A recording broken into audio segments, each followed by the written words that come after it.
Bismillahirrahmanirrahim. Assalamualaikum warahmatullahi wabarakatuh. Alhamdulillahirabbil alamin. Wassalatu wassalamu ala asyrafil anbiya'i wal mursalin. Sayyidina wa maulana Muhammadin wa ala alihi wa sahbihi ajma'in. Allahumma salli ala Sayyidina Muhammad wa ala ali Sayyidina Muhammad. Syukur alhamdulillah, kita panjatkan kehadirat Allah Subhanahu wa Ta'ala yang telah memberikan kita berbagai macam nikmat, terutama nikmat iman dan Islam serta nikmat kesehatan, sehingga kita bisa berjumpa kembali di channel ini.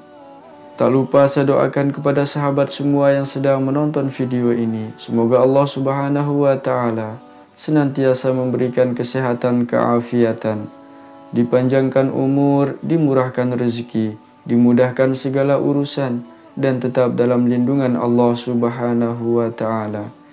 Amin ya Rabbal Alamin. Sahabat beriman yang dirahmati Allah Subhanahu wa Ta'ala, solat tahajud merupakan salah satu solat sunnah yang dikerjakan pada sepertiga malam.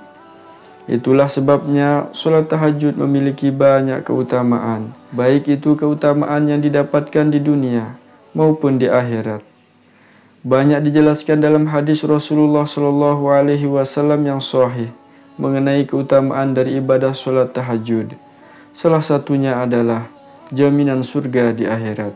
Namun keutamaan yang diharapkan dari mengerjakan ibadah solat tahajud adalah terkabulnya doa yang kita panjatkan.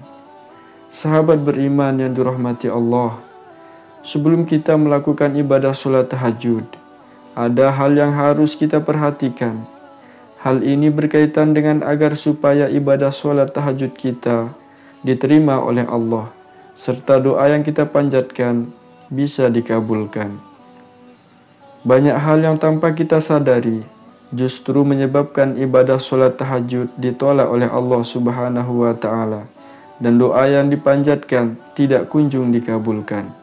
Pada hakikatnya, Allah Subhanahu wa Ta'ala tidak akan meninggalkan seorang hamba yang berdoa kepadanya sebelum doa tersebut dikabulkan.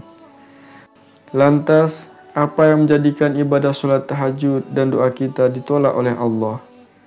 Sahabat beriman yang dirahmati Allah Subhanahu wa Ta'ala, satu hal yang seringkali dilalaikan dan membuat sholat serta doa kita tidak dikabulkan adalah tidak memperhatikan pakaian yang digunakan untuk sholat dan makanan yang dikonsumsi.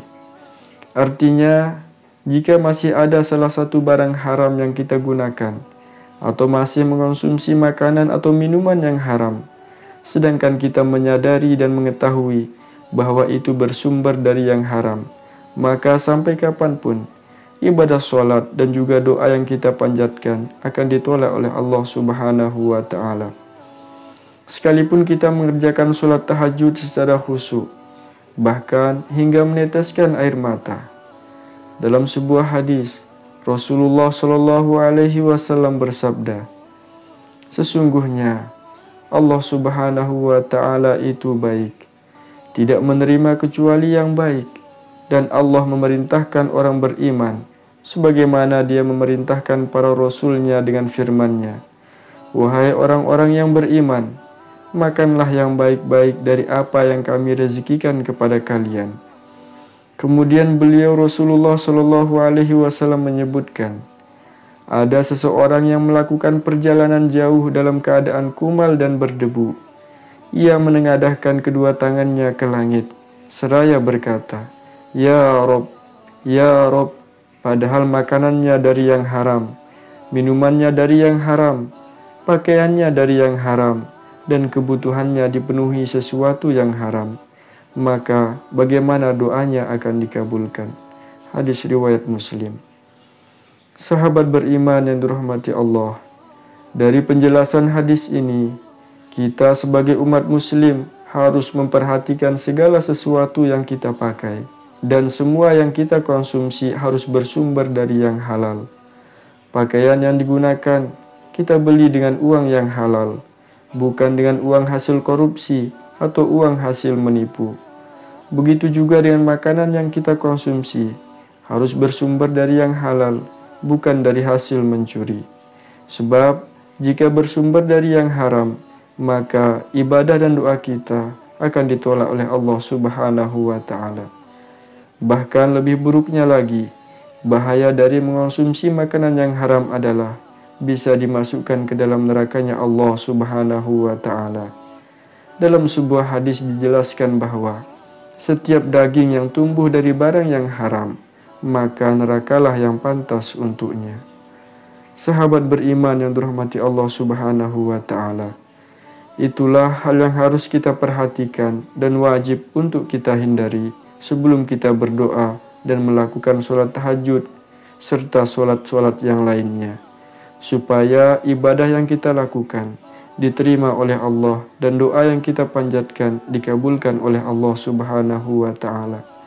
Maka kita berdoa kepada Allah, semoga Allah Subhanahu wa Ta'ala menjaga kita dari makanan yang haram dan mencukupi kebutuhan kita dari sumber-sumber yang halal dan baik. Amin ya rabbal alamin. Wallahu a'lam. Wassalamualaikum warahmatullahi wabarakatuh.